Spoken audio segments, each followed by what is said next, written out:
तपाईहरुलाई हिम्मत र शैली भ्लगमा स्वागत छ। आजको काम चाहिँ मेरो यो भेन्तालाई छापकाट गर्ने हो। यो कालो भेन्ता हो भने यो सेतो भेन्ता देख्न सक्नुहुन्छ। एसएसडब्ल्यू एग्रिकल्चर अन्तर्गत कृषि क्षेत्रमा विभिन्न थरीका खेतीपाती गरिन्छ जापानमा। आज चाहिँ मेरो काम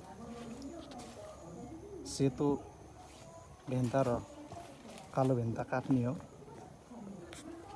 अनि त्यस पछाडि चाहिँ स्टोरमा लगेर नापतौल गरेर साइज अनुसारको चाहिँ राख्नु पर्दछ, काटेर यहाँ राख्नुपर्छ।